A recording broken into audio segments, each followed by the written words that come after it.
go. Hi, everyone. Can everyone hear me? One sec.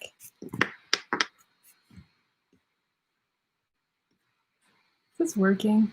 I hope this is working. Wait, can somebody please text in the chat if you guys can hear me?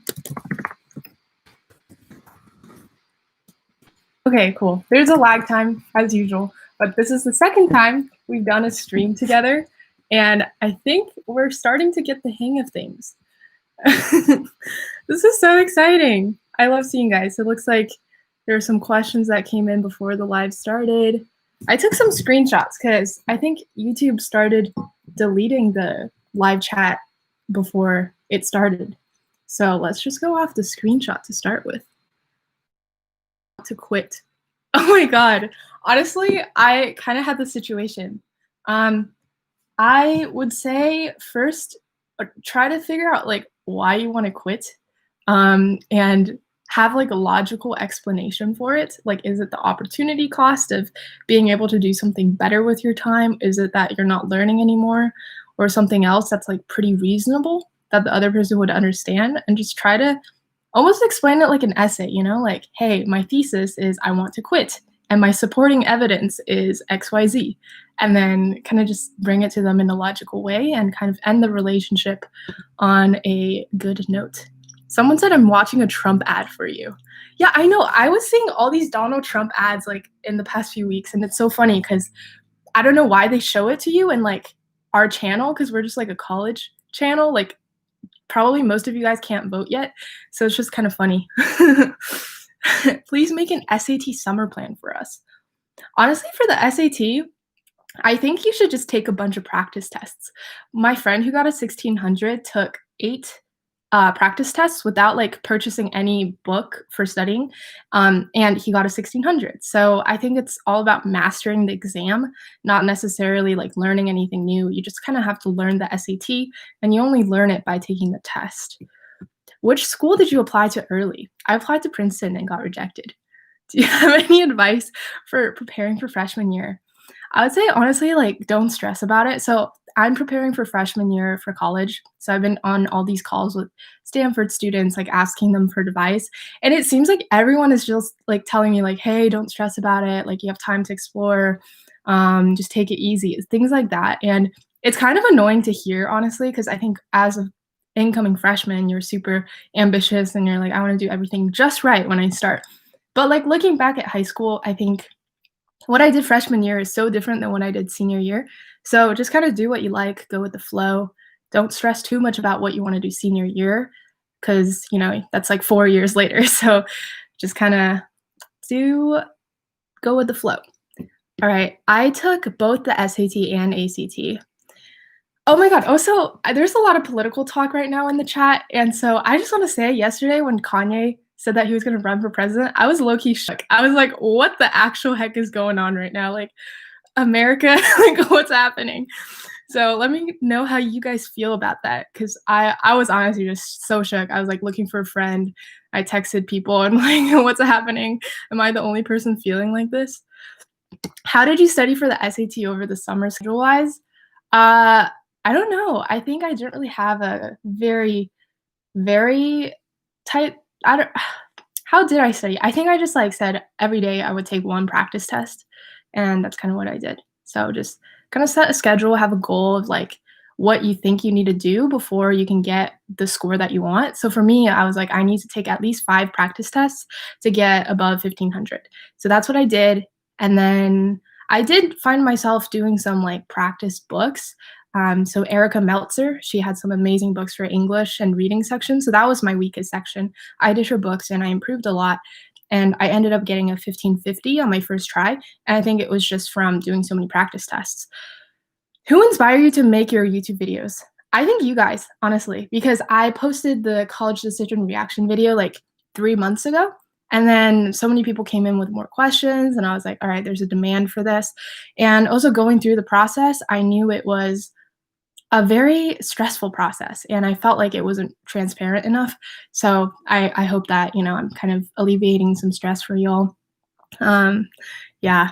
Did you take a practice test every day? I think so, at least the week before I took the exam. Can you turn on slow chat so it's less spammy? I have no idea how to do that. Do you know how to do that? Hey, Iris, what were your 5 awards that you listed in the comment app? I think I put this in the actually, maybe I didn't, but I honestly let's see, I kinda don't remember. I think I had, like, a Zonta International, like, Young Women in Public Affairs Award. I had something like Future for Citizen. I might have had that in, like, additional info, not really sure. And then I had some, I think, flute stuff, but I might have put that also in my activity section. It was just all over the place. Honestly, the award section for me was, like, the stuff that didn't fit into the activity section that was still impressive.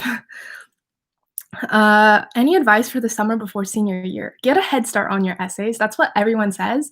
And I took that advice, and I'm so glad that I did because I still ended up writing like essays on December 31st for January 1st because the essay writing process is like making art. There's no finish line. You can edit and edit and edit. So I think just to put yourself in a better position, just start early so you have more time to edit. When you wrote a book, did you use Google Docs or Word? I use Google Docs, but I really don't think it matters at all. And to look like a book for page size and stuff like that, I used Canva. So it's a graphic designer tool, but it's absolutely suitable for any beginners out there. It's so easy to use. It's what I used, and you can change the size and stuff. And also, I would recommend doing their free trial. I think it's 1 month, and it just gives you a lot more features. So when you're ready to actually start graphically designing your book, just sign up for the free trial, design the whole book, try to finish it in a month, which is completely possible, and then export that as a PDF to Amazon KDP if you're doing that. Yeah. Okay. Advice for summer before junior year. Okay, so I would say for most people, junior year is the most academically challenging summer, but that doesn't mean you have to start preparing for AP classes. Because I think if you just go in with good study habits, you'll be fine.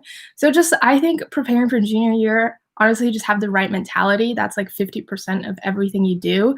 And I would say try to do something meaningful that summer as well, because that's definitely going to go on your college application. So if you're worried about college apps, or if you just want to do well and make the most out of your time, then try to pursue a passion project or something so that you're showing initiative and doing something that you care about. How did you deal with burnout/feeling lazy? All right, so this is something I found kind of interesting. There's this thing called productive laziness where you're being lazy intentionally. So I think it's really important to take time off and like actually schedule it in. Like, hey, from 8 to 10 p.m., I'm just going to do nothing. And that's actually a really effective way to rest. Like all athletes, you have to take days off, you have to take time off. So don't just like study all the time. I think when you're studying, make the most out of that time and then schedule in time where you're just going to explicitly rest. And that's your sole purpose of that time. Is self-studying for APs worth it if your school has a limited number of AP classes? Yes, it definitely is. I self-studied for 3 AP classes, or tests, I should say, and it shows that you're a driven student and that you make the most out of your environment. And colleges do take into account how many courses or APs your school offers, so your application will be evaluated in the context of your school. You live in Turkey and your dream school is UCLA. What should you do if your English is not great? I would say, I don't know, like study more in English especially, and try to do well on the. I hate to say it wrong, but is it like TOEFL? TOEFL? I don't know. TOEFL. That exam. I really sound really stupid right now, but I would say just study for that test, and then for the SAT, ACT, again, just take a bunch of practice tests. How are you guys feeling about the SAT, ACT? That's really interesting because I mean, I've never been through COVID as a high schooler, and I think it's probably really stressful for you guys to, I don't know, just like have to wait until the fall to take the exams. Let me know how you guys feel. What if your grades drop due to, there's a lot of comments about not putting spam comments in the chat.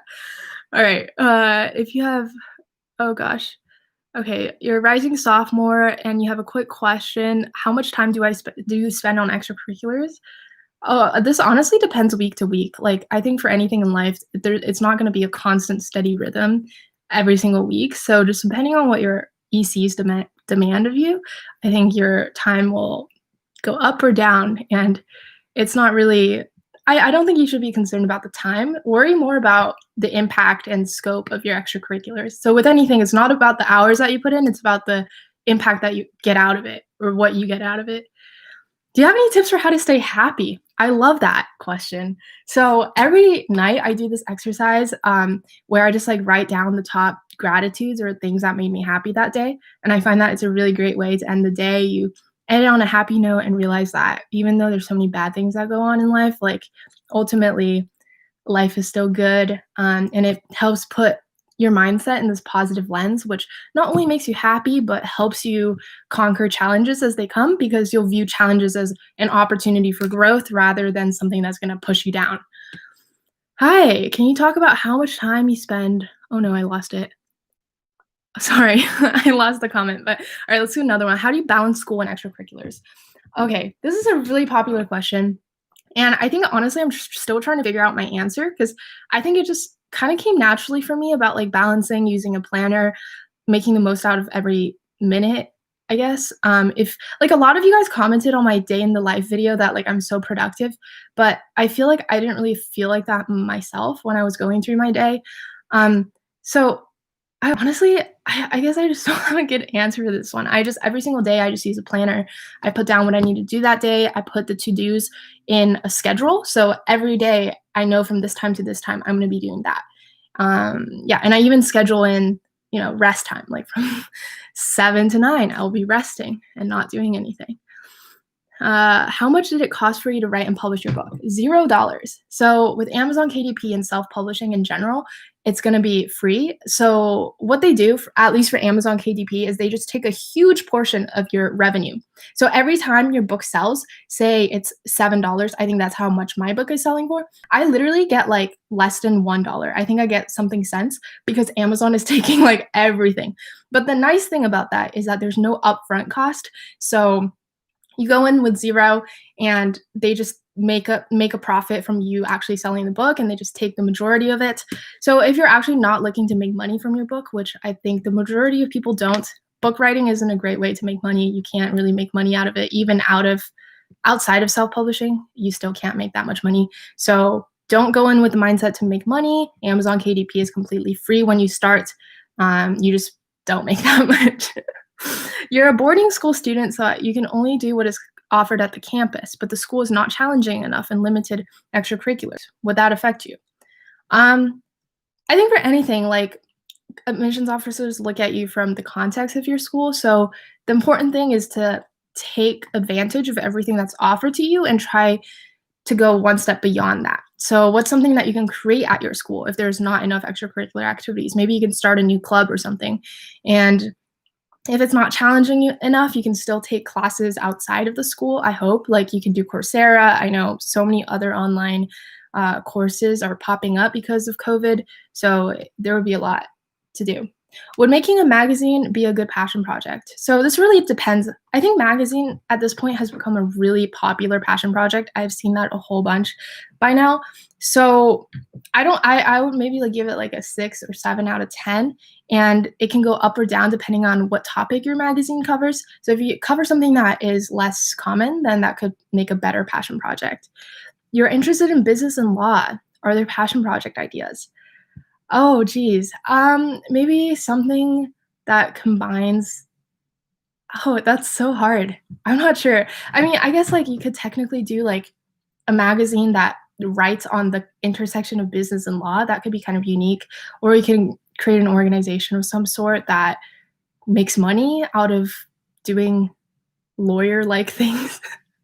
I don't know. I think you probably know more about business and law than I do. So I would say do some more brainstorming. Just kind of see what's out there already and then try to put a creative spin on it. Do you think it's too late to look for an internship now that it's July?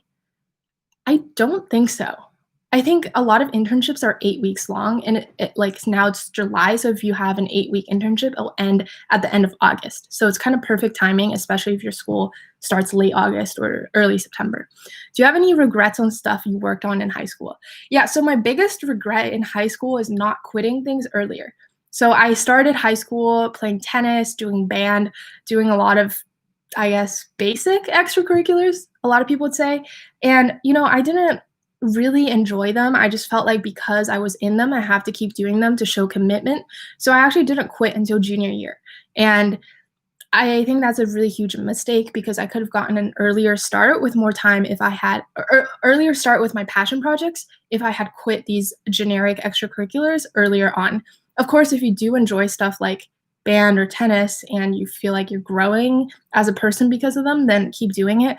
But I think at a certain point, especially sophomore year, I was like, I hate this. Like, I think it's kind of boring. Can I do something else? And then I just wish I quit right there and then.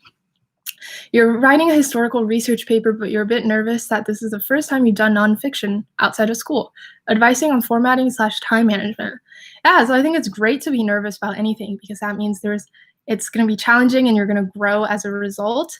So that's great. And then formatting and time management. Formatting, maybe try looking at how academic papers are written. I know the citations are a little bit different. You know, they put a little bit like those little numbers and then put footnotes. So that's something you can consider. And then time management, just block out time like once a week or twice a week, depending on your timeline, and just do it. That's a huge thing. I think a lot of people, they plan their days, but then they don't do their days. So it's really important that you execute. You're an incoming high school freshman and you planned your entire high school course. Nice. That's awesome. 14 AP classes too much? No, I don't think so if you think you can handle it. Like junior year, I took 6 AP classes. But I think this really depends on your school, though, because I know my school was relatively easier. I was actually just talking to someone who graduated from Stanford this year. She was the last person from my school who got into Stanford, and she's like 4 years older than me.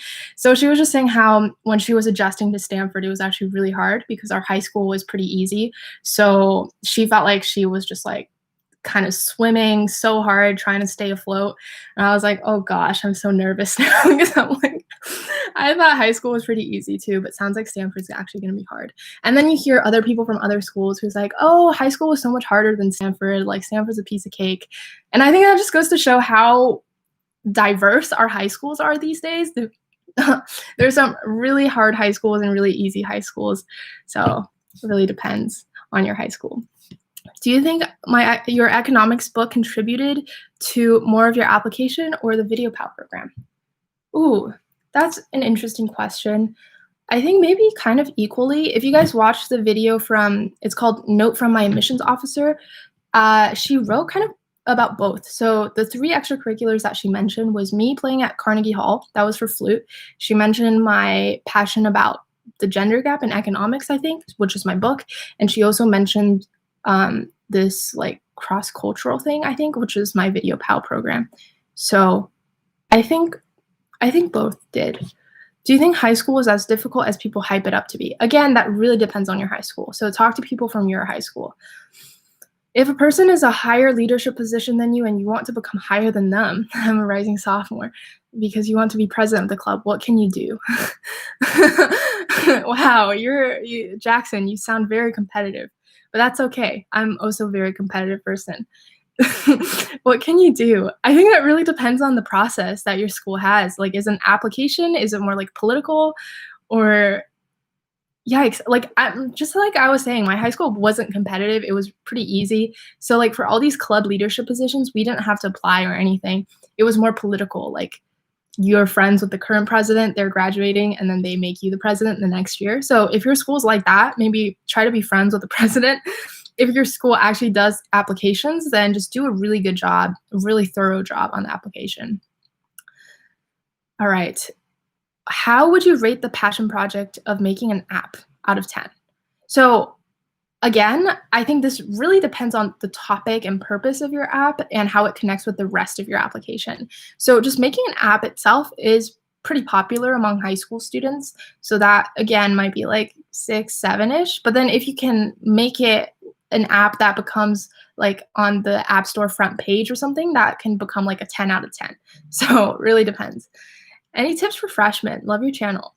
Watch the tips for high school. Oh, shoot, what is it called? It's like high school advice or something. And the thumbnail is me standing by a bunch of lockers. I think I go through a pretty good job. I think I did oh gosh, I'm like really stumbling on my words right now. I think I did a pretty good job in that video walking through a high school day and kind of giving pointers on how you can maximize each portion of your day in high school. All right, what type of school should you apply to? I'm not sure because my GPA is 3.1 unweighted, but my SAT is 1540. And I have 780 bio and 800 math. I feel everything else in my app will be pretty good by my GPA. All right, so unfortunately, I was reading an article about how admissions officers actually value GPA more than stats with like tests these days, because there's this national trend since like the mid 1900s where there's just like huge grade inflation in US high schools. So I think like 50% of people used to get above a C, and nowadays it's like 90% of people get above a C. So everyone's grades are being inflated, and so there's not really that much nuance in terms of what an A actually means now. So I guess like what I'm trying to say here is that if you can get good okay, like if you can get good grades, that means more than if you can get good test scores. But I think I did a really bad job explaining that. Let me know if that made any sense. But the basic idea is that your grades are going to be weighted more heavily than your stats. Okay, cool. Where in the Common App should we put our Coursera accomplishments? I would recommend you put this in the additional info section, but I also know for Harvard specifically, they have a section that's like, did you take any online classes? And if you check yes, it pops up with new, what do you call it? New lines where you can fill in the classes that you took, as well as upload a certificate to kind of show that you completed the class. Otherwise, I would just put it in the additional info section. Does creating a community on Twitter count as a passion project? How would you grade it out of 10? Again, really depends on what community you create on Twitter. I think that sounds like, honestly, kind of like a 3 or 4, because I think admissions officers actually don't care that much about social media. Like, I've seen these YouTubers, like huge YouTubers with like 100K plus. Have you guys watched Study Quill? She had a huge channel, and I was like, oh my God, this girl's so cool. But then I think it's the fact that she did her channel on studying, which is kind of basic, that she actually didn't get into that great of schools. Because I was expecting her to get into like Harvard or something, but I think she's going to UCLA. I mean, UCLA is like a great school, but I watched her the student reaction video, and I was like, how the heck did she get rejected from all those schools? And I was just kind of surprised. And then I thought more about these passion projects and how admissions officers would view diversity. And I think starting this social media platform surrounding the idea of studying isn't really adding diversity to a school that values, like where everybody values studying, if that makes sense. So add diversity in the way that's unique from everybody else. So if everybody at the school is interested in studying, then don't make a studying YouTube channel, try to do something else. Do I need to create anything for my passion project, or can I join other nonprofit organizations and work from there by getting higher positions in those organizations?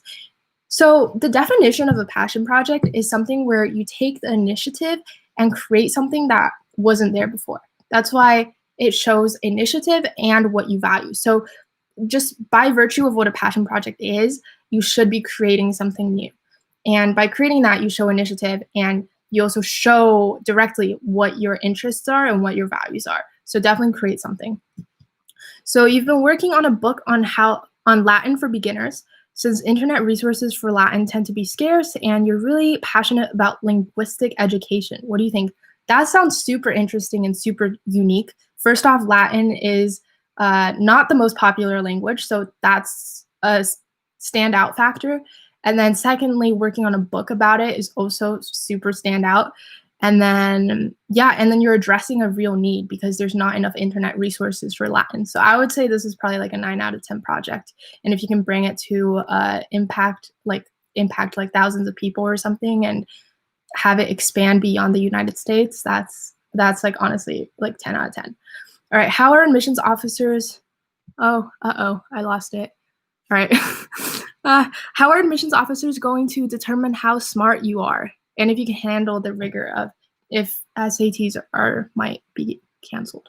Okay, so I guess the question is like, how do they know you can handle the rigor of a school?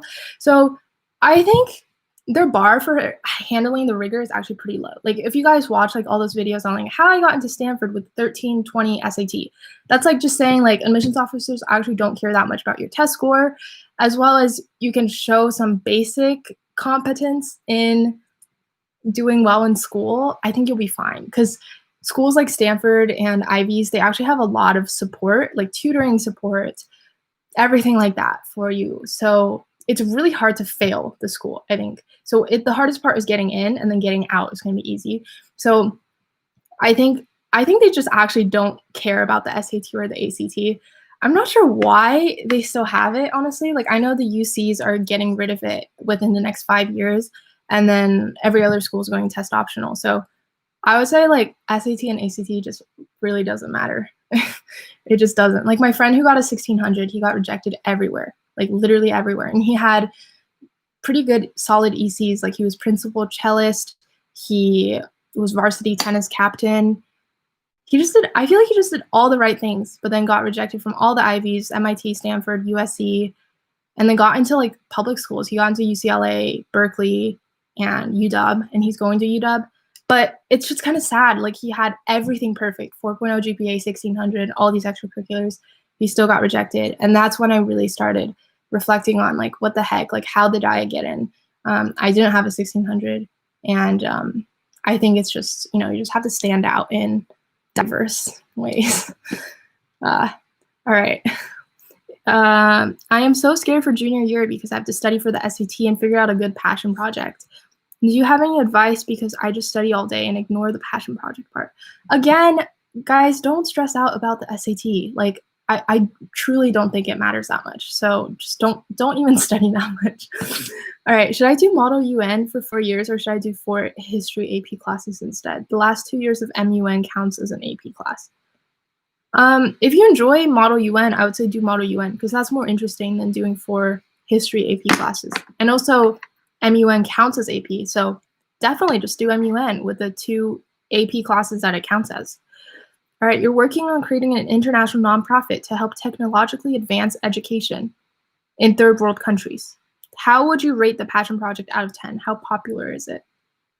I'm not sure if I quite understand this. So your nonprofit is to help, is it like ed tech? I think that's what you're trying to say. It's like education technology in third world countries. That's kind of cool. I've never heard of that. I've never heard of anyone doing that. So I would say it's not popular at all. That's really cool, actually. That's kind of innovative.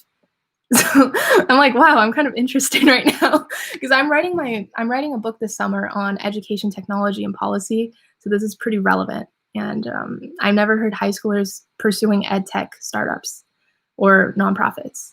How do you think deferrals will hurt class of 2021 for admissions? So I think you answer this question just with your question. It will hurt the class of 2021. Like, honestly, I'm so sad right now because so many of Stanford 2024 is deferring to 2025. And I'm just like, oh my gosh, I have to wait a whole year to actually meet you in person. And I thought we are going to be really good friends. And now you're like traveling to Australia to pursue filmmaking. This is Shar. I want to say his name is Sharia. He's from India. He makes YouTube videos, and he's a pretty cool dude. And I was really excited to meet him. And now he's doing filmmaking all over the world. So that just means there's going to be less spots for class of 2021, which is unfortunate, but there's nothing you can really do about that. So just do your best because that's the only thing you can control. And just give it your best shot, honestly. With so many things in life, you can't control it. You just have to adapt. And a good example is kind of this YouTube channel. I thought doing these like more lifestyle videos with like my mom, a day in the life would like be fun and also be good for the channel. But just looking at the analytics, which is very objective, it's like, no, that's not the case, Iris. So then I made the video yesterday on like top extracurriculars at home, and that did so well. We gained like 200 subscribers in one day, like 24 hours. And usually we gain like 20 to 30. So I'm like, wow, like that's actually what happens. And you just have to adapt to the real world, right? You can't expect everything to like help you. So now I'm kind of focusing more on this college apps things for my next videos. But basically the point is, to be great, you have to adapt to the world's needs and the world's demands. You can't just do what you like, because that means you'll just not really go anywhere. All right. How many international awards? Oh no. All right. This live chat is like going really fast. So sometimes I just miss the question. So if you guys want to type it in again, I might get to it later in case I missed it earlier. All right. Oh my. For the Common App essay, I was thinking about writing about something really arbitrary, such as my love for hot showers. Is that a good idea? It's only a good idea if you connect it to something bigger. Like, don't just simply state you love hot showers, because that doesn't tell me anything about you. But if you kind of connect that with why you're passionate about your theme or your spike, so to speak, that is a very interesting way of introducing your theme to the application reader. So it could be a really creative idea if you kind of tie a bigger so what to it. Hi, can you talk about how much time you put into flute during high school? This really depended on the week. I remember some weeks I practiced like 2 hours, but some weeks I was like maybe like 40 hours. Just depending on like which competitions I had coming up, if I had any recordings going. Oh, sorry, I missed the second half of your question. All right, we'll move on to the next one. So should you be well-rounded with one spike, or should you just be well-rounded? I would say definitely have a spike. So I'm actually uploading a video on Tuesday about spikes and application themes and how you can find out what your spike is. But the whole idea of a spike is to help paint this cohesive narrative so that application readers will actually remember you. Because as human beings, we remember stories rather than a list of facts or just a grocery list, right? Like that's why it's like, I think that's why like a way to remember lists is to like paint a story with like the lists in the story. So what a spike is, it helps people just like know who you are and just kind of stick it in their mind. So that's why you have a higher chance of getting in if you do have a spike or a theme to just be cohesive. So definitely have a spike. If you're well-rounded, try to paint a spike or theme around that well-roundedness. And I'll talk more about this in my video. Do you recommend I take more AP classes or dual enrollment classes? BTW, dual enrollment takes up 2 classes in my schedule. I would say take more AP classes if your school does offer AP classes. Dual enrollment is more like a last-minute resort or just a backup plan. It's like a plan B. So just do what your high school offers, and if it doesn't offer AP classes, then take dual enrollment. Best advice for a Stanford applicant: be so unique in your essays. Stanford values essays a whole lot. So be really quirky. I wrote about dog testicles. I had friends who wrote about like ant sex or something. So like it's all over the place. I had another friend whose application theme was food. Like it's literally food. Like in every one of his essays, he wrote about like food of some sort, and he was interested in like food chemistry or something. So he started his common application about swallowing a worm in the Brazilian, like some Brazilian rainforest. Like I'm not sure if this is the Amazon, but he just swallowed a worm. And then he had like another intellectual curiosity essay about looking into a microscope and examining food and like the chemistry behind it.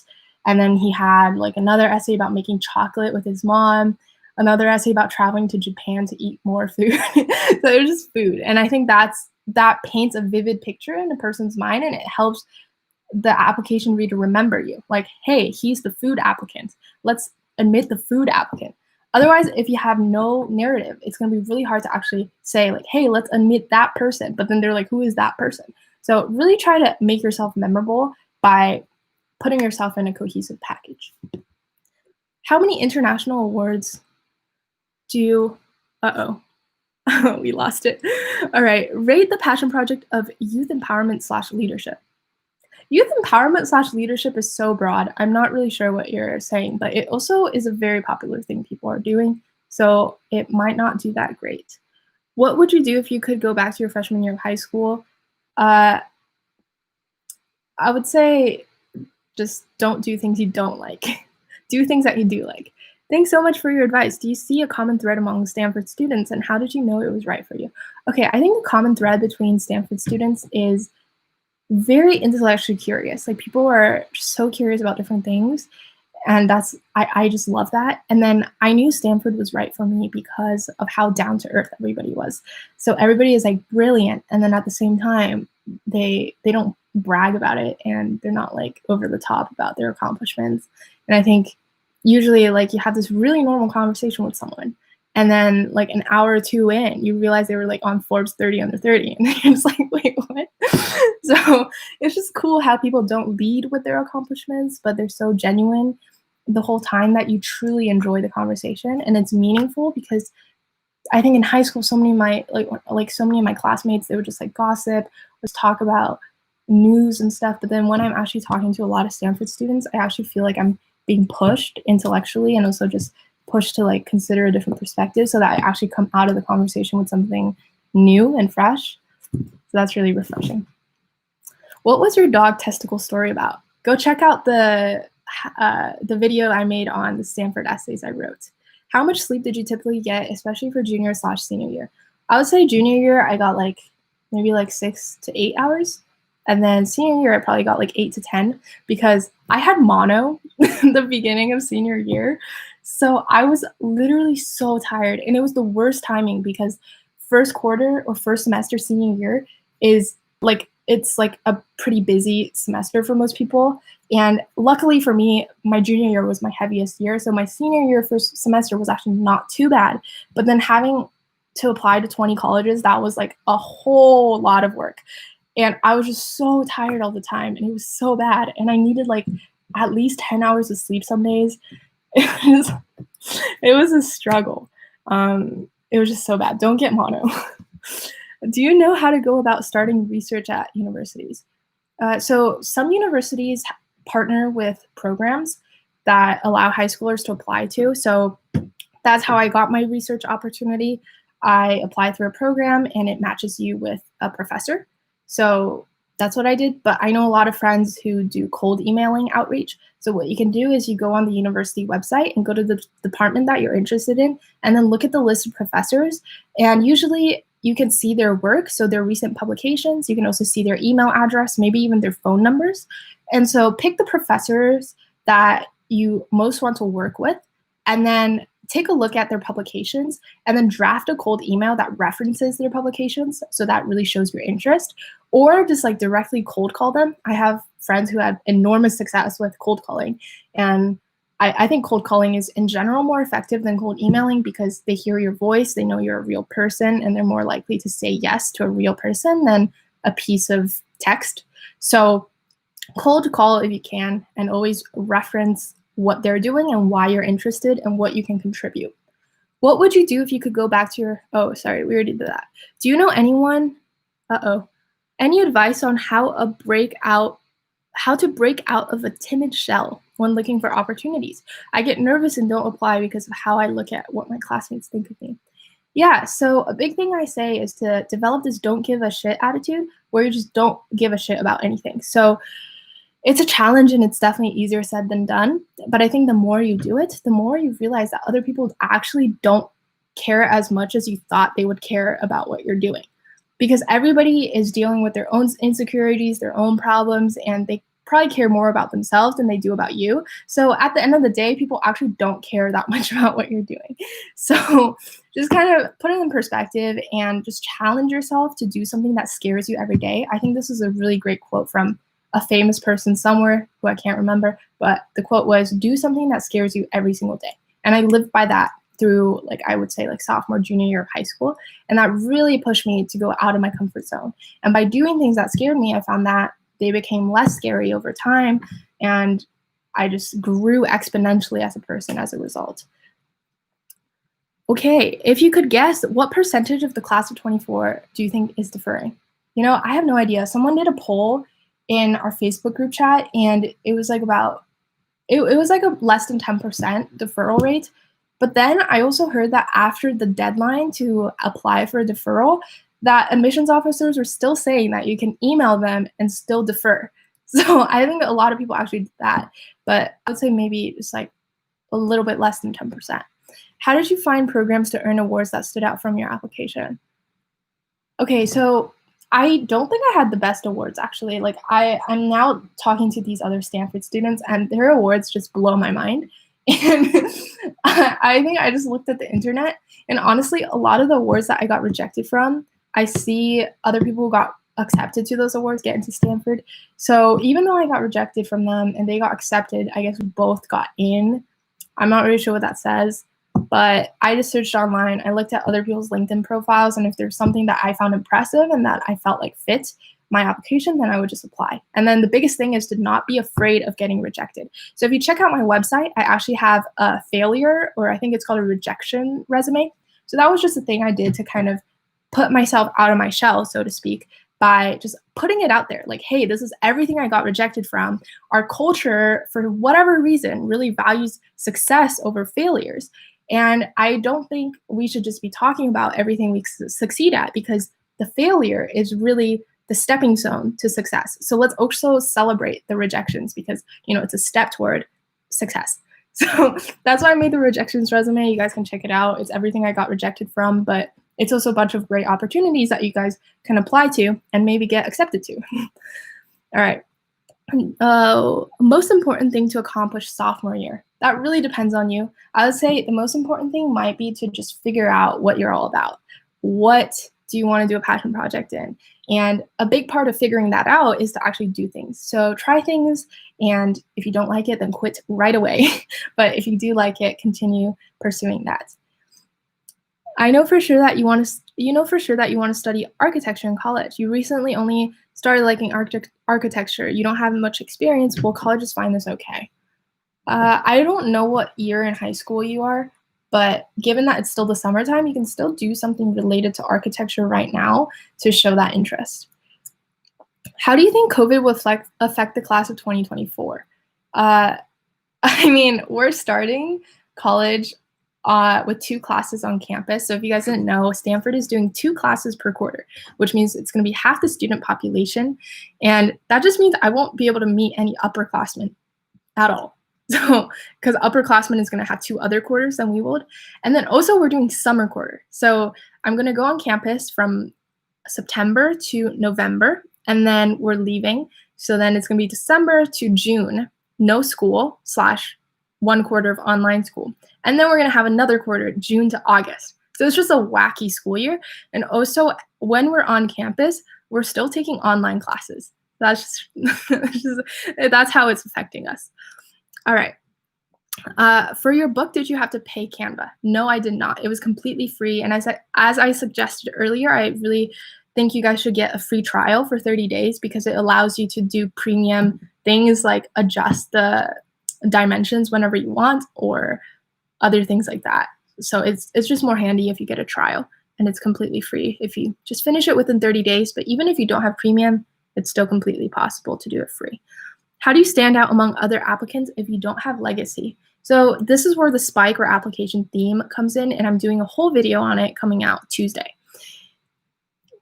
What got you interested in economics, and how did you further develop your interest? Are there any careers in economics that you are considering?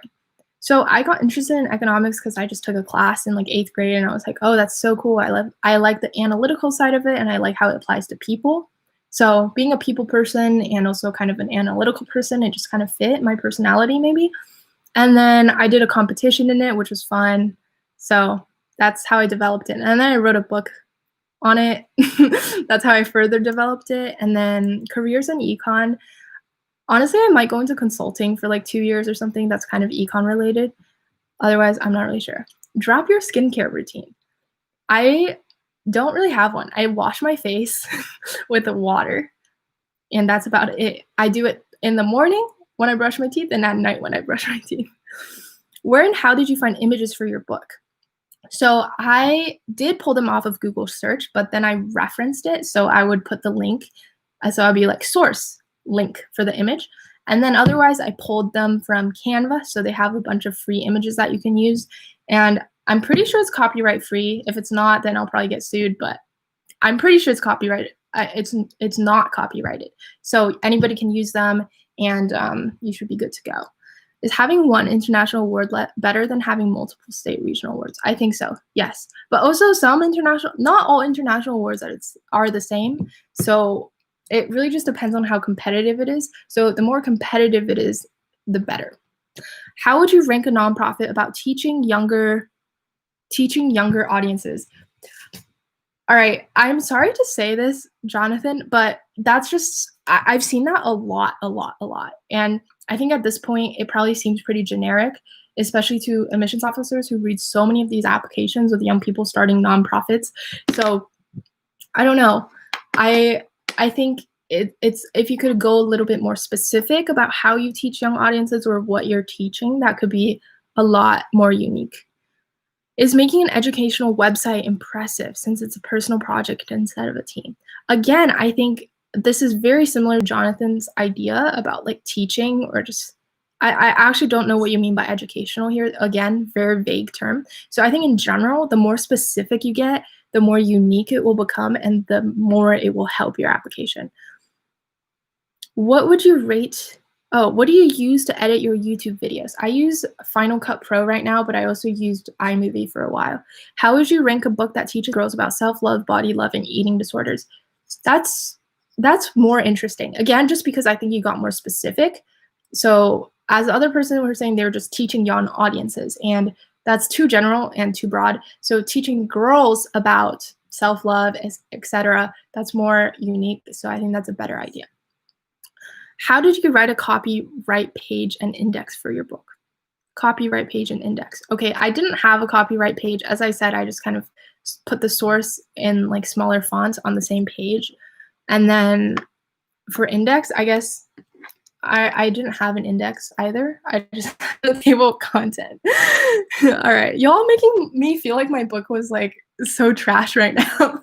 But no, another thing I want to say is that I'm like really sarcastic sometimes, especially in my day in the life video. Like I threw in some like sarcastic jokes, but then a lot of people took it seriously. And I think that's just kind of funny because I guess if you don't actually have a real conversation with someone, you don't actually understand like their humor and stuff. So I'm trying to do that better over video, maybe communicate my personality a little bit better. But yeah, when I say like I'm trash, like I don't mean it. I'm just being sarcastic. What should you do if you keep finding different fields interesting and may not be able to pin down an exact field? All right, so this is you definitely do not have to pin down an exact field, right? Like you can, it's so natural for people to have multiple interests. So I would recommend you find a theme at the intersection of those interests or a spike, so to speak. And again, I'm dropping that video this Tuesday. Could you go more into the education book you're writing and what it's about? I'm also interested in education. So I am doing the research for that book right now, and I think it's going to evolve a lot as I do more research. But the inspiration story behind writing the book is I didn't really enjoy high school, and I think a lot of my classmates didn't either. And it just kind of goes to show how our current high school system, especially the public education system, isn't really serving high achieving students, and it's not really serving, I guess, just average students either. I guess I don't know how to put this in like politically correct terms, but I guess what I'm trying to say is that it's not serving people well. So the questions I'm trying to answer with the book is what can we do policy-wise to make our education system more efficient and effective, and what can we do with technology to innovate on the current system to make it better? All right, apps you use to stay productive and organized during high school. Yes, so I'm actually going to drop a video on that, but just a little sneak peek. I use Notion, which is absolutely amazing. Let me just show you guys. So this is like, ooh, it's very bright, but this is like me planning my newsletter for next week. And then I have like everything. Oh my God, it's so bright. But I just have like different topics, and I just have everything really organized. So let me show you my YouTube page. So this is like a content calendar I have, and under every day I can click on it and see, this one's no items, but I can click on it and see the video that I'm planning for that day. And then you can click on it again and just have like things that you're planning. So this is like literally how I keep track of my whole life. I think you can do it with school as well. All right, is babysitting and working with kids a good extracurricular? So this really depends on if it's like a family obligation or not. Obviously, if it's a family obligation, admissions officers understand that. And I think it honestly shows a good personal quality that you care about your family and you're willing to contribute in that way. But say you already come from a really privileged background and you could be pursuing more I guess, ambitious extracurriculars and you have the resources to do so, then you should probably be going one step above and beyond than just kind of doing more traditional extracurriculars like babysitting. Is a nonprofit about teaching computer science to younger kids a good idea? Sounds generic because computer science is super popular and teaching to younger kids is super duper popular. Again, oh, maybe this is the same Jonathan. Again, I think there are like already like 3, 4 questions about teaching to younger kids about a passion project. So and that's just in our live stream. Imagining admissions officers having thousands of people coming in with teaching younger students on their application. So maybe just general recommendation, gear away from teaching to younger kids. I'm not sure why like so many people do that, but maybe because it's just easier for us to teach the younger kids. But some cool extracurriculars I've heard of is actually creating something that teaches senior citizens. So, you know, like senior citizens, they can't really use technology and stuff. So it could actually be kind of cool to create classes that teaches senior citizens. Just an idea. But if everyone starts doing that, then it might not be as unique. All right. When you're founding a nonprofit, it disappeared. Okay, I got accepted to a biology lab but could not complete the research due to COVID-19. My professor suggested I do literary review instead. Will that make up for the fact I could not do research? I think that's completely fine. You know, like getting a research internship canceled is completely out of your control. So that's not on you at all. You can make a note of that in the additional information section if you'd like. Be like, I got accepted to this program. It was this competitive, which shows my finesse, or don't use finesse, but like my skills in this area, but then I couldn't actually do it. Instead, I took the time to do something else and I made the most out of that time by X. So just have like a little blurb there that shows how you take advantage of what's available to you. Is doing high school sports good to do even if you aren't getting recruited? Okay, so I think high school sports are one of the biggest waste of times in terms of an application perspective, just because if you're not getting recruited, you're not going to be the best at that sport. So why are you spending so much time? Because high school sports are literally so time consuming because you have to go to practice like 2 to 3 hours a day for like the week, and it just takes up so much of your time. So I highly think sports are a huge waste of time. I think when I was going through high school and trying to figure out why or whether or not I should quit tennis, I think his name is Greg Hansen. I watched his videos and he had a video on like 5 extracurriculars you should not be doing. And sports was one of them. And I was like, that makes complete sense. Like sports is like the thing that I was spending the most time on and getting the least accomplishments in. And also I felt like I wasn't really challenged anymore. So I quit and it was a great decision. All right. How do you have time to answer all the comments? Oh, I just answer them whenever I'm on the toilet. Because I think usually when you're on the toilet, you're not doing anything either. And I just like type. So yeah. All right. When you're founding a nonprofit, do you have to be the one giving your SSN or are your parents supposed to be the one filing the information? I think you are, because you are going to be the founder. I don't know what the technical term is, but you're the owner of the nonprofit. So you should be doing it, or otherwise it's legally like your parents' entity. So do it. Give your own SSN. And also if you want more info on this, I did make a video on how to create a nonprofit. And the friend I interviewed in that video, he created it when he was like under 16 or just 16. And I know he had to do some stuff with his parents. I left his Instagram in the description of that video, so feel free to contact him. His name is Jude. He's going to Stanford. He's super nice. What would be some extracurriculars they would want to see instead of volunteering at a hospital clinic? So volunteering doesn't show that much initiative, I think, which is why I think if you can create your own project that kind of just shows your initiative, that would be really cool. I have a friend who's Stanford 24. He's interested in medicine. He started this thing called like 4Med or something. It's a nonprofit, and what he was doing was bring art to hospitals because he realized that in the pediatric departments, kids were pretty lonely and they were in a lot of pain. But then he also, I guess he liked art or something. So he combined those two interests by making art something that brings people joy in hospitals. And so he just started this initiative that originally just started in Oregon. And what he did, I think he just brought art supplies to hospitals and played with the kids there. So this was technically volunteering, but it was his own initiative. initiative in his own project. And then he eventually made that a nonprofit. And now I think they're in like Africa and like several continents and countries. So it's kind of crazy. But yeah, so that's an idea. Obviously, don't copy it completely, especially if you're not interested in art. But start thinking about how you can bridge your interests together into a project. What would be some extra? Oh, wait. Don't people BS their applications? How can an admissions officer tell whether the awards and activities are legit? So how do admissions officers know how competitive a competition is? All right, so the first part of that question is that when you submit your application, you have to like check this like code of honor that you're being truthful about everything. And if you're not, that can result in bad consequences. So the default is that they assume that everything you say is truthful. So obviously, don't lie about anything. Just be truthful, and just do your best before you do your application. And just understand that if you just give your all and do your best to something, then the results, it's out of your control. All you can control is just do your best and be a good person by being truthful in the application. And then the second part is, I guess, admissions officers can't really know if everything is legit. They just give you the benefit of the doubt and just assume that everything is legit. But obviously, if something is like glaringly like skeptic, like I don't know, like because I feel like sometimes like if you just say like you did so many things, or I don't know, just like so many different things at the same time, that could be like a red flag.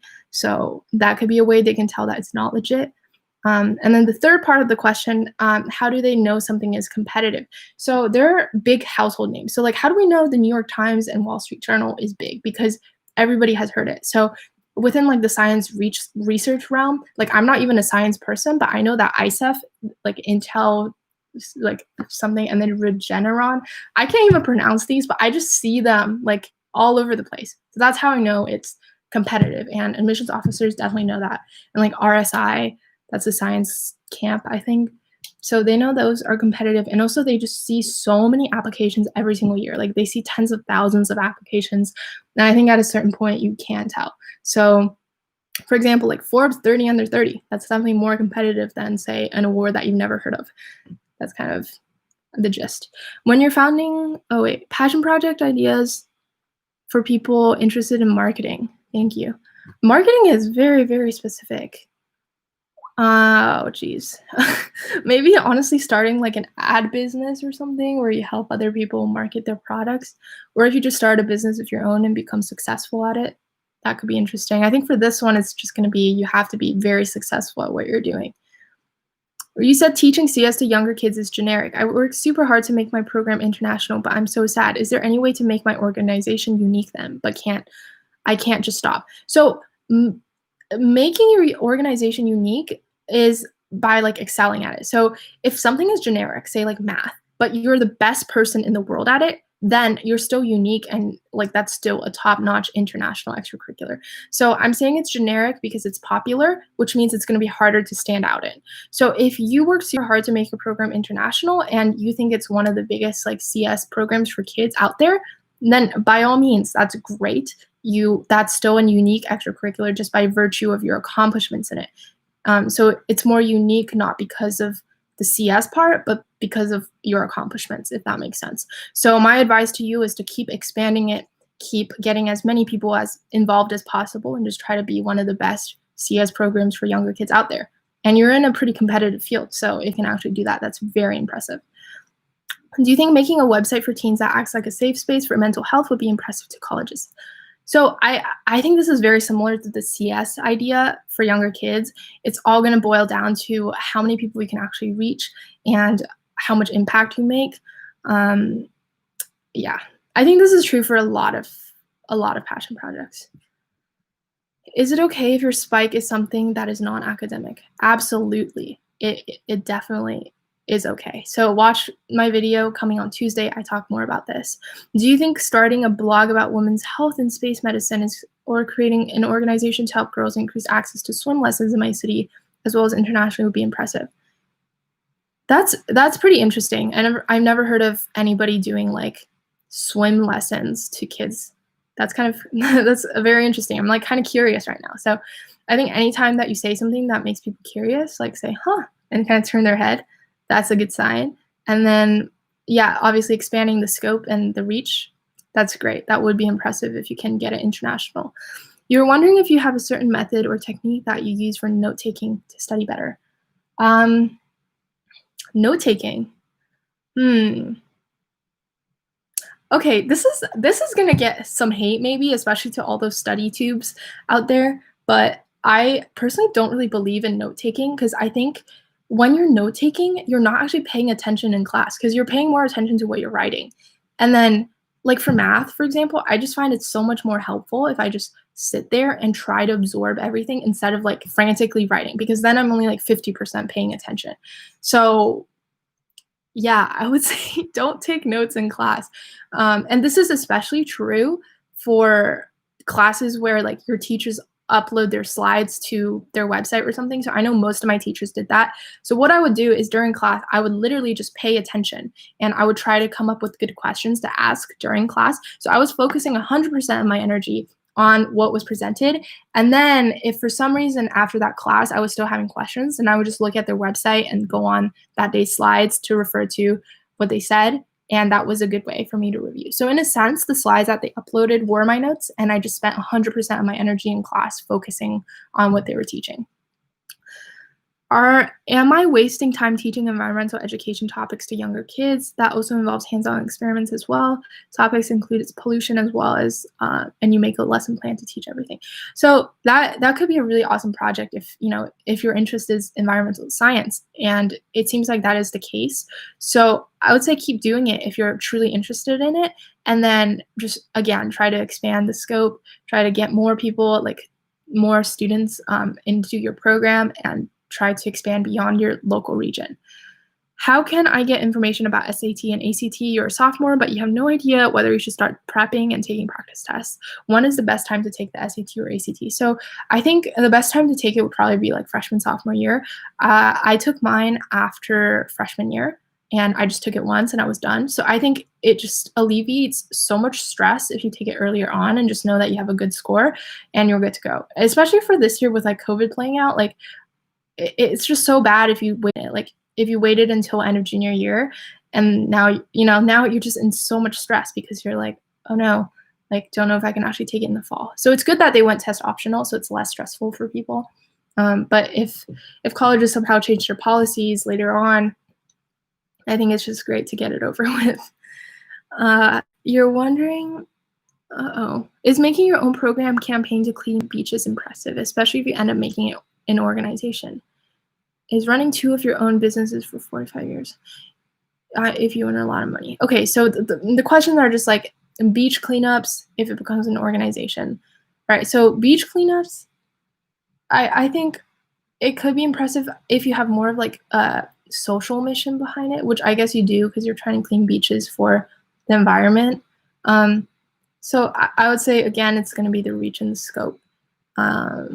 Yeah, and then running your own business for 45 years if you make a lot of money, that could be impressive. But I think also colleges have more of this like social good factor to them. Like I see a lot of the projects that become successful in applications be more like nonprofit related, or just you're doing something to contribute to other people, not to make a profit. So businesses in that sense isn't too great, but if you do make a lot of money out of it, that's kind of showing your skills in business. So it's kind of like a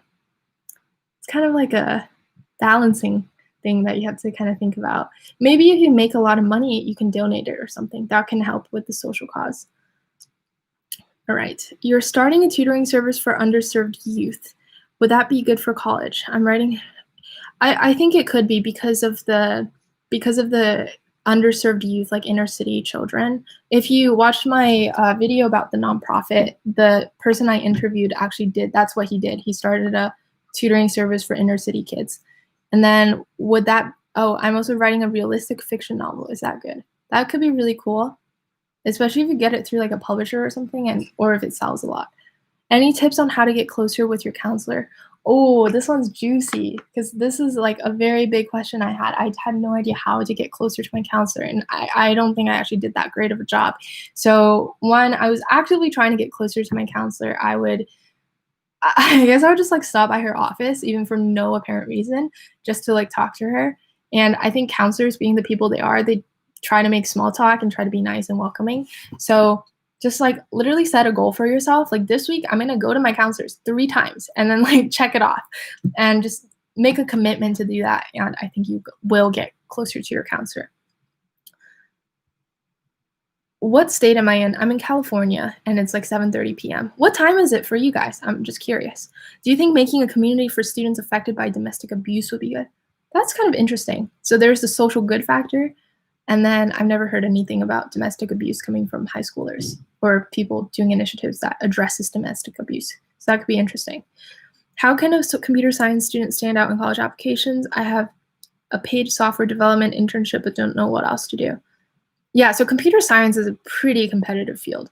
So by standing out, that just means you have to be like very good at it. So I know people who have like interned at like Amazon before they even got into college. So I have no idea how they did that, but that's very impressive and unique.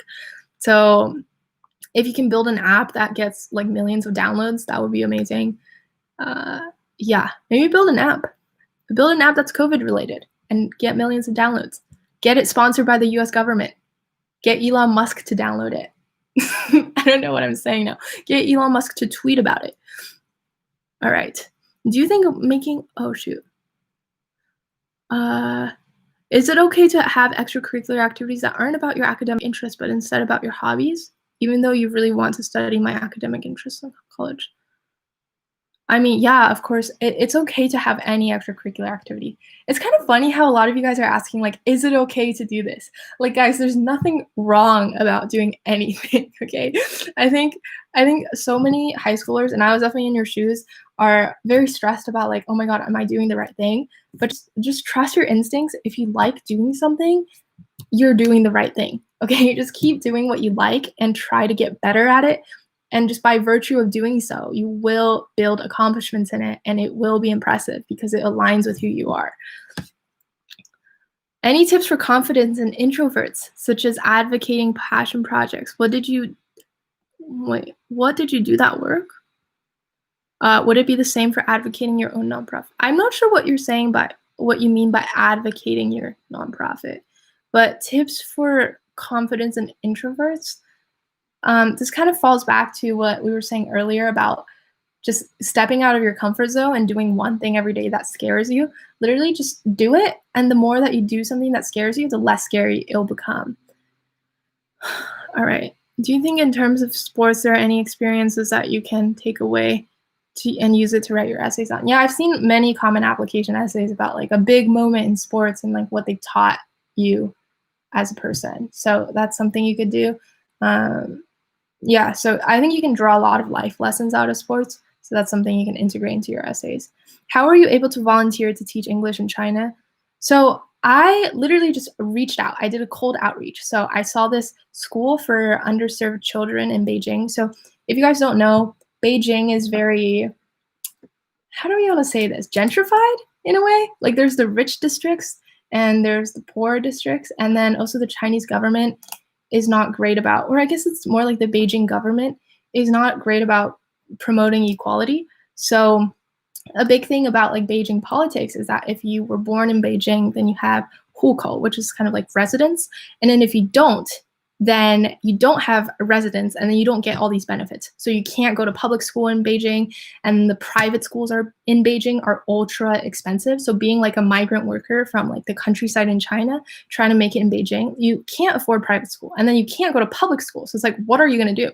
So all these migrant children, they can't go to school in Beijing, and Beijing is like a pretty prosperous city. So what this school was doing, it was like a volunteer driven school serving migrant children. So I saw that they were volunteer driven. So I was like, oh, I speak English, I speak Chinese, maybe I can volunteer there. So I just called the school's number. So they just have a contact us page. I called it and then talked to them. I was like, hey, I'm American, but obviously I'm speaking to you in Chinese right now. What do you think about me volunteering there during winter break? And they're like, wow, we've never had anyone come during winter break because mostly people come during the summer. But if you're interested, we can totally do that. And then they also had free housing for volunteers. I was like, wow, that's amazing. But then my grandparents didn't let me stay because they're like, oh, there's no heater. You can't do that. You're going to die. And I was like, I was so sad because I really wanted to live there.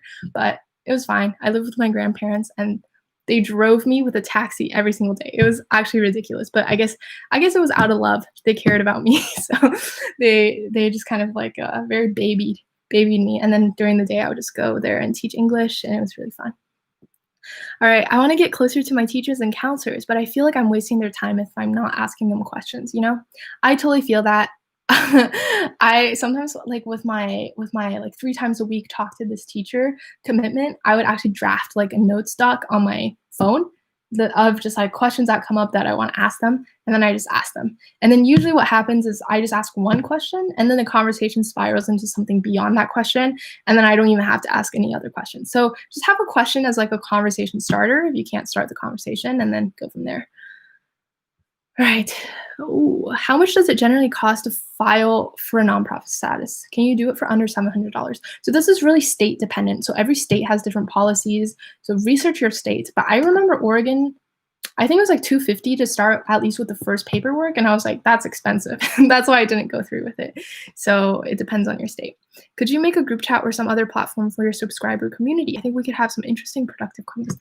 Wait, that's actually really interesting. Xenia? I hope I'm saying your name right. But Xenia, that's a really interesting proposition. If you guys know what platform you want to use, please let me know in the chat or in the comments below, because I'll be able to see the comments after this live chat ends. So I'm not sure what platform people use, like Discord or something. I think Elliot Choi uses Discord. All right. Is raising awareness for aphasia, inspire STEM, and encouraging empathetic communication to build intellectual diversity good for those interested in bioengineering? Interesting. It could be good. I think this one is going to be very much just like scope and stuff. Reddit. Ooh, Reddit. Discord. Maybe I'll do a poll. I'll do a poll in the community tab to ask like Reddit or Discord. All right. What questions could I ask teachers? Could I show them some of my, oh no, I lost the question. But what questions can you ask teachers? Okay, so if it's going to be a teacher at school, ask them something about what they taught. So, you know, like if they taught something about the Civil War, then try to think of other questions you might have that they didn't cover in class and ask that after class. And then for your counselor, you can ask college apps related questions like what you guys are asking me now. It can be anything. Where do you see yourself in 10 years? Great question, Roman. 10 years, I will be 28 years old. So low key, I kind of want to have like children kind of early by like probably like 28, 30. So maybe I'll be pregnant by then. I don't know. This is kind of weird to just like talk about. Use Slack. Yeah, I'll try to. Actually, Slack might be a really great idea, actually. All right. But yeah, in 10 years, oh my, I don't know. Because I want to go into consulting right after college just because I think it'll be a really cool lifestyle to be able to travel and do business related things. But that will only be like 2 to 3 years. So then I'll be like 25. And then I have like 4 more years. And I don't know what I would be doing by then. But hopefully I'll be married. And yeah. Does your dad live in Beijing? Yes, he does. What are good app ideas to stand out in CS? COVID app ideas. Okay, like COVID app ideas, I think if you don't have one already, then don't try to force it. Like I think so many of you guys are asking me for passion project ideas, and I think if you just don't have an idea in a certain area, that means maybe okay, actually sorry. I think a better way to think about this would be think about the problem. So what problems do you care about? And then once you identify the problems, think of the different ways you can approach solving that problem. And then find the one that you are most passionate about. So if you identify COVID as a problem, then like I guess COVID isn't a problem. It's like the economic impacts of COVID is a problem. People dying is a problem. Hospitals getting filled up, that's a problem. So then once you identify the specific problem that you want to solve, think about the different ways you can approach it and then pick the best approach. And you can even adapt the approach as you go along. That's what happened with my Video Pow program. But the important thing is to identify the problem. You know, don't just think of an idea for a passion project. Like really actually care about your community and like think of like the problems that are out there and try to solve one. Oh, do you like to study? I mean, sometimes. If I have 2 spikes, writing and medicine, is it okay if you create a project on both of them? Yeah, so I think if you have 2 spikes or 2 interests, it'll be really cool for you to kind of pursue the intersection of that. So writing a medicine, maybe that would be a blog about medicine, right? Because that combines your interests. Or it can be a magazine on medicine, something like that. Let's see. Is it okay if all of your ECs and achievements so far are journalism related and you want to major in econ? I think that's fine. Just show your interest in econ in some other ways. Like maybe you're writing or doing journalism about econ. I mean, like The Economist is literally just journalism on the economy. So there's definitely ways you can combine those two interests. Kenna says, please answer. Sorry, Kenna, I don't know what question you asked. And sorry, guys, there's actually no way I would be able to get to all of these questions just because it's going really fast and there are a lot of questions coming my way. But if you guys leave them in the comments, like the actual comment section, not the live chat, I would be able to get to them after this live chat ends, if that makes sense. Because I can't like type in the live chat, but I can type in the comments. So leave them in the comments if I don't get to them and I'll reply. Do you think having leadership positions in school clubs is absolutely necessary? Nothing is absolutely necessary, but of course it's going to be a boost to your application if you do. Do you think a book blog / bookstagram is a passion project? I mean, it is technically, but I talked a little bit about this earlier. The study quill is this super big, well, I guess she has like, I don't know how big it is now, but she definitely had like more than 100K subscribers when she applied to college.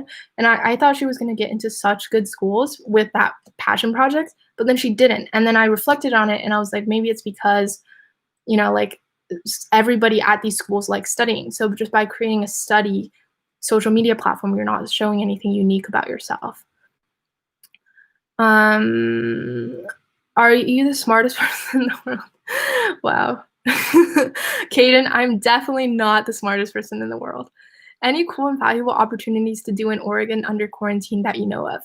This really depends. I mean, I think you can definitely just create opportunities for yourself. My passion project came from being really bored at home during spring break and just stuck at home. So try to go to the internet, see if there's any ways you can build community there.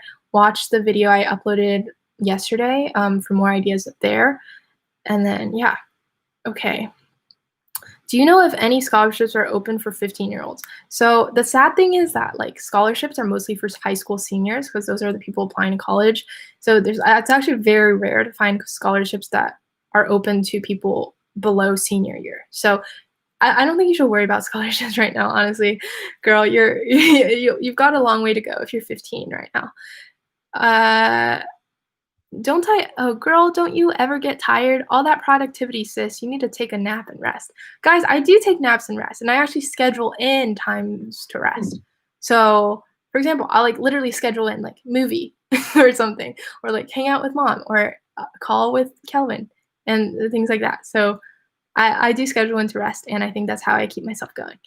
I want to start a community service project / club that will help K-12 students with tutoring during this pandemic. Do you think it will look good? So don't approach something about like whether or not it will look good on your application, because I think that's just the wrong way to go. And again, I think just tutoring people during this pandemic, that's something a lot of people are doing already. So really try to go to something that's like, what is a problem that people aren't solving right now, right? Try to go to a less competitive space and then try to solve it in a creative manner. Good economics ECs. So I personally did the National Economics Challenge, which I found really, really fun. And then I published a book on economics for like younger students, I guess. And there's also a social component to it. I made the images gender neutral so that it would appeal to both men and women, because I found through research that the most popular introductory economics textbook has a blue sports car on the front cover. So that it's like very like implicitly appealing to men. And that's like one of the reasons why like only 30% of economic undergraduates are female.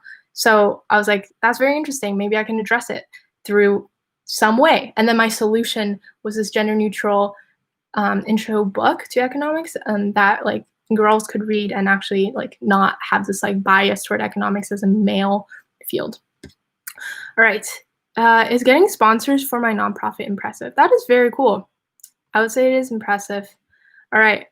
How did you learn enough economics to write a book on it? So again, I was gearing my book toward younger students. So it's very, very intro economics. So literally actually what I did was I read the economics textbook. I read, it was like an intro economics textbook, and I summarized every single chapter in very layman terms. So something I could explain to a 5-year-old. So what's supply and demand? So I would read this chapter, it's like maybe like 10, 20 pages, and then I would come down to like a 1 to 2 paragraph summary, and then add in a bunch of images, and that 1 to 2 paragraphs becomes another 5 to 10 pages, but this time just with a lot of images. So that's kind of how I went about it. And yeah, all right. What time is it? 7:50. All right, I'm gonna end this in 10 minutes. It's gonna be a 2-hour, oh wait, no, 1 hour and a half live. All right, bye y'all. Bye Dana. How would I go about an independent research paper about free healthcare? Interesting. Would that be considered a project / easy? That would be considered an extracurricular. And I'm not actually sure how you would go about free healthcare because I don't know anything about it. So I would seek out a mentor of some sort, maybe a professor who's doing similar research, and have them help you. Is being in a competitive high school better or worse? I'm not sure if it's better or worse because you're just put in context with your high school. So you just have to excel with whatever is given to you.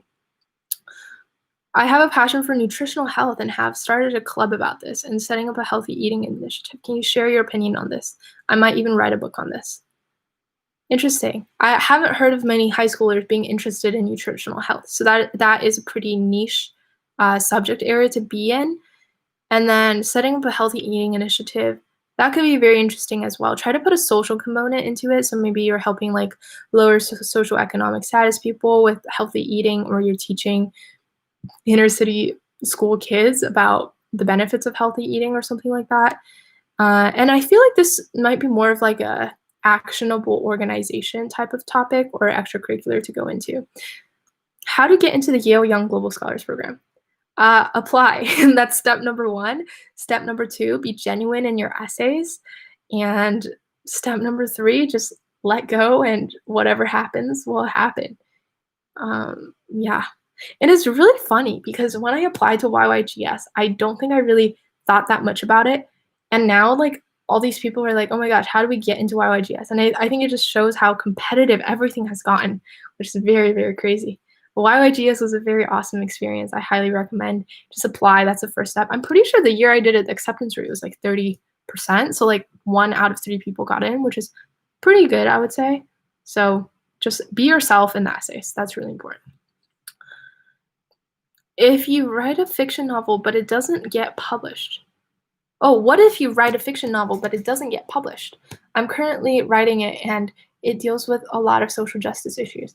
That's very interesting. Also, I've seen you comment on a lot of my videos. I want to say it's L'Amour des Books. Awesome channel name. And then I think that's a hard question. So number 1, if it doesn't get published, maybe you can self-publish it. That's 100% guarantee that it will get published. Number 2, if you really do want to get into a publisher, like a publishing house. There we go. If you do want to get it published through a publishing house, then maybe start doing some outreach right now. And even if it doesn't get published before you apply to college, you can still say forthcoming with publishing house 2025 or 2024, something like that in the future. I know that's what Malavika Kannan, honestly, that's her name, did. So she is publishing a fiction novel this year through this publisher, and she's going to be a sophomore at Stanford. So it just kind of shows how, like, when she was applying to college, she knew it was going to get published, but in like 2021 or like 2020. So it was something that she put on her application, but it didn't actually get published just yet. Do you think starting a blog or publishing a book about women's health and space medicine would be more impressive? That's very interesting. Space medicine, never heard anyone do anything on that. So just by virtue of pursuing a field that's less competitive, you have a better chance of standing out. And then the impressive factor is just going to come with the number of people you impact. Would you put YYGS on your extracurriculars list or is it an honors list? I think I put it on my honors list. I definitely don't really recommend putting it on your extracurriculars list because it's only 2 weeks. So I think it's kind of a waste of space because, you know, you only have 10 slots for your activities. So honors is a good place. Any tips for starting a nonprofit organization? Check out the nonprofit video I made. I am from Ethiopia, and I have a really personal question about a project that I am pursuing. If you okay, is it okay if I DM you? So sorry guys, I closed my Instagram DMs just because of how many DMs were coming in and just because of how inefficient using an Instagram DMs were. Because like I would get multiple questions asking the same thing, and I think it's just way more efficient if you want to talk with me one-on-one to book a call with me, and I have that linked in my Instagram bio, or to just leave your questions in the YouTube comments so that everybody can see it, and so that if someone sees the answer already, they won't have to ask it again. Thanks. All right. Does playing a musical instrument, being in an orchestra, help your college app? So, Selena, this really depends on how accomplished you are at it. If you're just like a regular player and don't have any accomplishments, then that's not going to really help your college app. But let's say you're principal and or your concertmaster and you performed at Carnegie Hall, then that is going to be impressive. What software do you use to write your book? I use Canva. Can I start a club if I'm not in school? So I think it's going to be more difficult to start a club if you're not in school. So I would just start an organization that's outside of your school.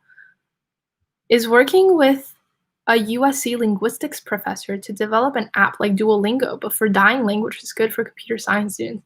Wow, that's very interesting because it combines your interest in computer science and linguistics. And doing something for dying languages, that's not something that I think a usual high schooler would be interested in. So that adds a lot of diversity and color to a college class. Do you have funny stories? I bet I do, but I don't know if I'm in the mood for funny stories right now. like drop some like keywords or something that I can talk about in a funny story. All right. If I donate profits of my self-published novel to charity/organization, would that be good? That could be good because it's the social factor. And as we said earlier, I think doing something for social good is actually kind of becoming more important in college applications. If you self-publish a book through Amazon KDP, can you then publish it through a different platform like Barnes & Nobles? Ooh, that's a really good question. I would Google that. And I bet there's going to be answers out there because personally, I am not 100% sure. Okay. What is this? Oh, did I just insert an ad? I just accidentally clicked on insert ad. I don't know what happened. All right. If you start a club in school, would colleges know the difference? But it doesn't get many people. Would colleges know the difference? So actually what you can do in your activities list is you can list how many people are involved. So obviously the more people join your club, the better it will be when you write that write that activity in your list. So technically it would be better if you can get a lot of people to join and say that it's the biggest club at your school or something. So if you do start a club, this is kind of more like my personal opinion, but I think if you start anything, if you do anything, you should try to give your all and be the best at it. So personally, if I started a club, I would try to make it the biggest club at my school and get the most people involved. Just my take. Is animating a TED Ed video? I saw something about animating a TED Ed video. That sounded really interesting. I wanted to start a club in my high school so we can collectively help COVID-19 patients through different ways. How can I add something unique to it? So I think you really have to think about this on your own because if I just said it, it wouldn't even be unique anymore. But just kind of think about the specific problems related to COVID. Like, what is a specific problem? Do you guys want to address the social justice part, the economic part, or the health part? And then try to come up with a solution that no one else has come up with before. What are some unique ideas or topics? Okay, guys. So for all these questions asking for ideas on passion projects, again, it's going to have to come from you if you want it to be a genuine and authentic project. So just really think about the problem that you want to address, right? Think about the problem, not the idea first. You have to think about the problem, and once you come down to a specific problem in the world that you want to address, then start thinking about the various ways you can address it and do your project on that. All right. Kenna, I actually have no idea what your question is. You just keep dropping, please answer my question, but I don't know what it is. So again, if you have a question that I didn't get to, just put it in the comment section, not the live chat, and I'll get to it after our live ends. Okay, is it better to, should you spend the time to explore a slightly different field if you're not too sure if you absolutely love something you're currently looking at? Yeah, I think it's actually really important to explore different fields. So I did science research for a summer because I thought I might be interested in it. absolutely hated the experience, never did science research again. And my application spike or theme was totally different from science research. But I think doing that and having that experience is still valuable just from a perspective of like, now I'm going to go into college. What do I want to major in stuff? And now I know I'm not going to major in like biology, or probably not going to major in like some engineering, like mechanical engineering type of thing. So I think it's important for you just as a person to figure out what you like and don't like. All right, guys, I'm going to end this live now because it's been an hour and a half. But thank you all for coming. If I didn't get to any of the questions, just again, copy it from this live chat, put it in the comment section below, and I will answer it after this live stream ends. I do most of my replies on the toilet or just when I'm walking around or something, but I do try to get to all the comments and stuff. So thank you guys for joining this live, and I'll see you guys next time. And I'll probably do another live soon. So yeah, this is not the end of everything. This is just the beginning, and thank you guys. All right, have a great night or morning, whatever time zone you're in. All right, I'll see you guys next time. Bye. Bye.